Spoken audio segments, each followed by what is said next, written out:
Assalamualaikum warahmatullahi wabarakatuh. Selamat malam, salam sejahtera untuk kita semua.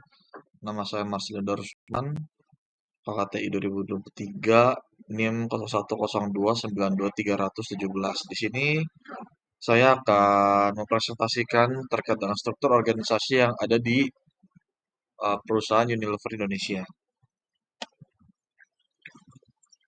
Masuk ke halaman pertama tentang Unilever. Unilever sendiri itu merupakan salah satu anak perusahaan dari Unilever, sebuah perusahaan multinasional yang berfokus pada produk barang konsumsi.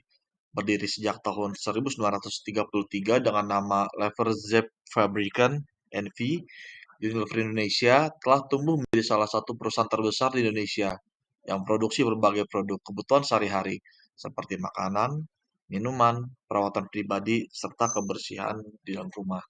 Dengan presiden direktur utamanya yaitu Bapak Benji Yap.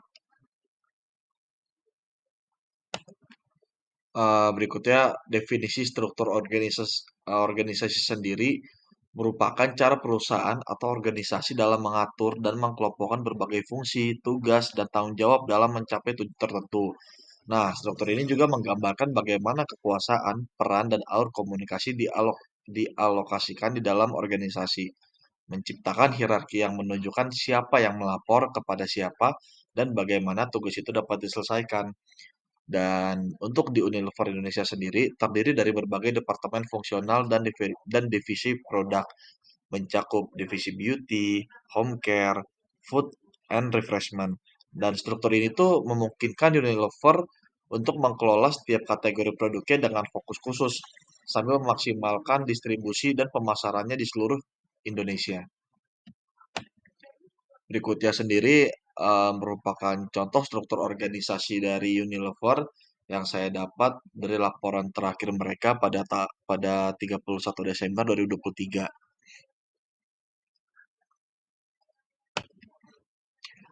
Masuk ke dalam organizational design, pada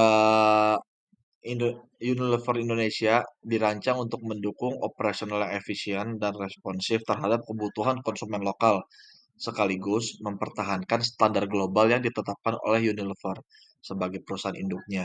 Sebagai bagian dari salah satu perusahaan barang konsumsi terbesar di dunia, Unilever Indonesia menerapkan desain organisasi matriks dengan elemen-elemen struktural yang fleksibel dan berbasis kategori produk serta wilayah.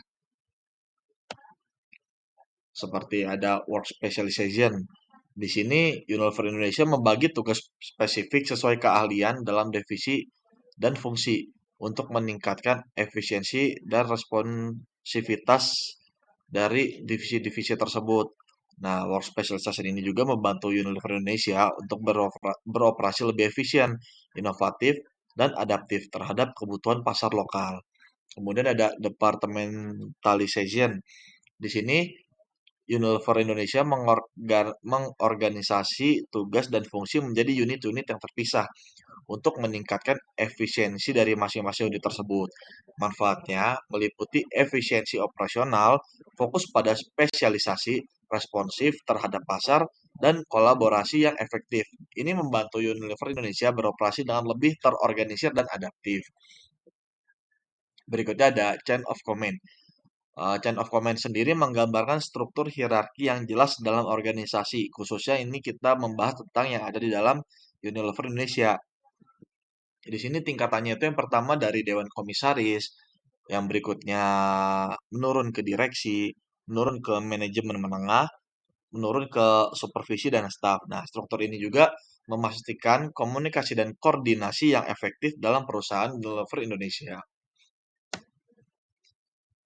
Berikutnya ada span of control yang mengacu pada jumlah bawahan langsung yang dapat dikelola oleh atasan. Sebagai contoh, direktur utama itu dapat mengatur satu orang di bawahnya, dan direktur itu dapat mengatur 5 orang di bawah manajemennya, dan manajer bisa mengatur 5 orang bahkan lebih di bawah manajemennya sendiri. Dan untuk berikutnya ada centralization dan decentralization. Di Unilever Indonesia merujuk pada bagaimana keputusan diambil dalam organisasi dan seberapa banyak wewenang diberikan kepada manajemen yang ada di tingkat lebih bawah. Nah, Unilever Indonesia pendekatan kombinasi antara centralization dan decentralization, di mana keputusan strategis diambil secara terpusat, sementara operasional dan adaptasi pasar dilakukan secara desentralisasi. Ini memungkinkan perusahaan untuk menjaga konsistensi global sambil tetap responsif terhadap kebutuhan yang ada di sekitaran lokal. Dan untuk berikutnya ada formalization. Nah, formalization di Unilever Indonesia sendiri itu merupakan elemen kunci yang membantu perusahaan mengelola operasionalnya secara efektif. Dengan kebijakan serta prosedur yang jelas, Unilever Indonesia dapat memastikan bahwa karyawan beroperasi dalam rangka kerja yang sama, mendukung tujuan yang strategis dan operasional organisasi secara keseluruhan.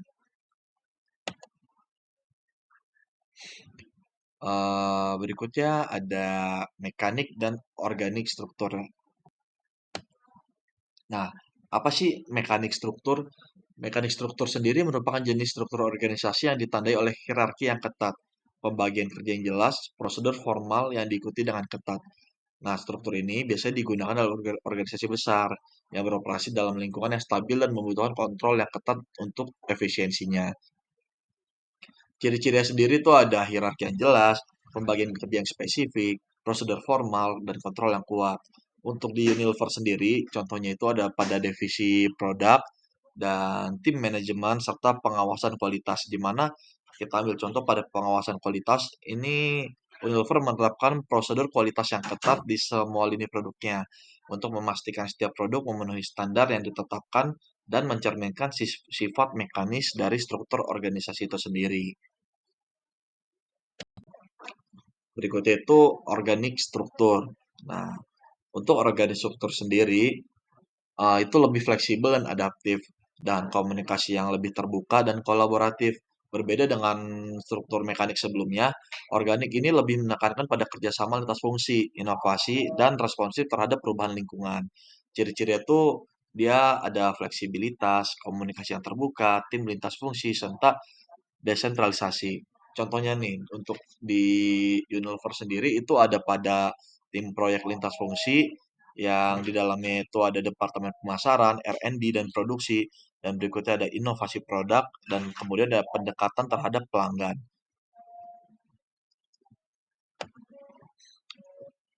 Contemporary organizational. Di sini ada tim struktur, matrix struktur, project struktur, dan boundaryless organization. Di tim struktur sendiri, di Unilever Indonesia itu berfokus pada kolaborasi lintas fungsi, inovasi, dan responsivitas terhadap perubahan yang ada di pasaran.